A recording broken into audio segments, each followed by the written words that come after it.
Thanks for the warning.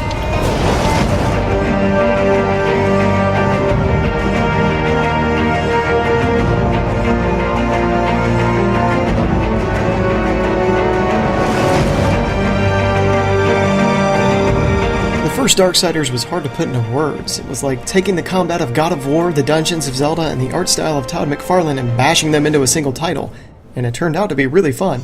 The cliffhanger ending paved the way for a sequel, with Vigil Games switching the lead to Death, another of the four horsemen of the apocalypse.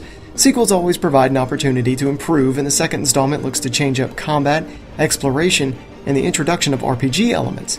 But do these changes assist in building upon the established formula of its predecessor?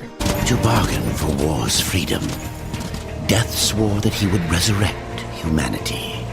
Taking place before the bulk of events from the first game, War has been incarcerated after being blamed for starting the apocalypse early. Upon hearing the news, Death marches for answers, convinced of War's innocence while also seeking to restore humanity.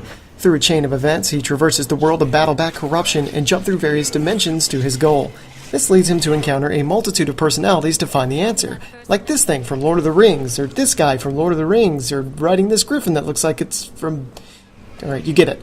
The initial plot can wear a bit thin, and entering the room as Death may not have that expected fear me impact you would expect, but the intriguing backstory involving the Nephilim proves to be the standout of the plot. As you delve into the burden Death literally carries around with him.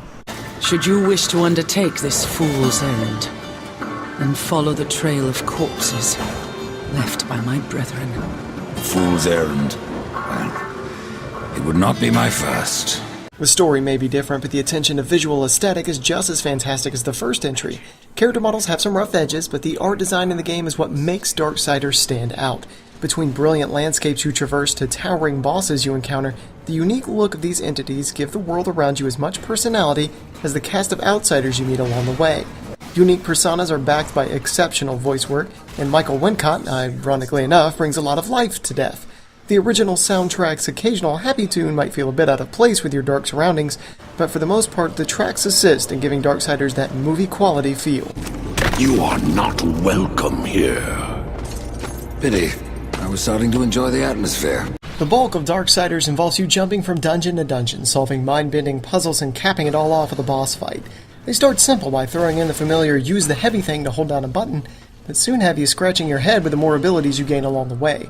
Splitting into two forms and the introduction of portals and time dimensions soon give off that lab rat feeling, as you hit a multitude of switches and buttons until you have this sudden epiphany of what you're supposed to do. The puzzles are great, but for some reason Visceral Games becomes too obsessed with the number 3.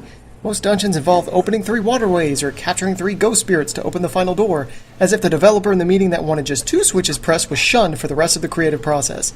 Puzzles are diverse, but the overarching idea became predictable. To give life to the stone, we must give it the essence of a maker's heart. 3 of them for a beast this large. And how do we do that? Complementing the puzzles is the expected mix of platforming and combat, both with a particular flow to them.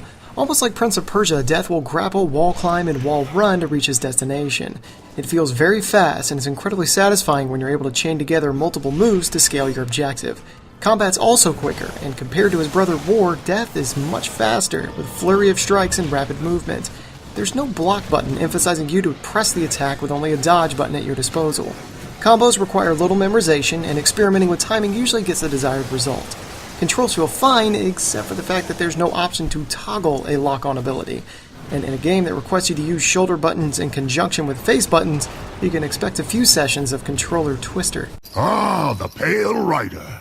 Isn't it odd that so many have come here by your hand? RPG adaptations becoming a common theme in modern gaming, and Darksiders II manages to utilize it both in and out of combat.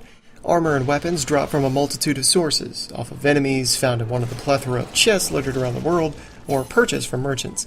These shiny pieces of equipment are given various stats to work in conjunction with a skill tree that you can upgrade every level, moving your character to a full-fledged melee warrior, or a minion commanding necromancer. Menus have a slight load time to them, but you have the option to immediately equip the piece you find, or stash it to sell for later upon its drop.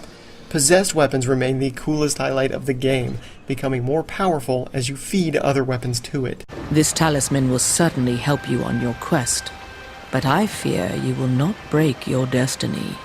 No, but I believe I might bend it a little.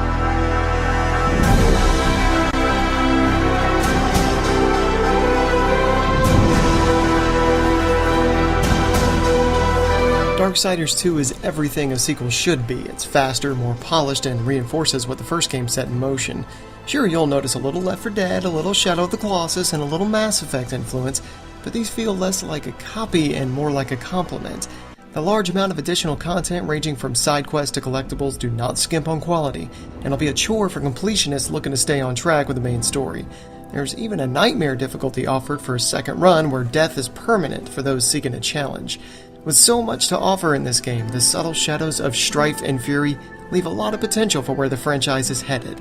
And for a game featuring death, Darksiders 2 sure has a lot of life to it. Absalom was always stronger than the rest of you.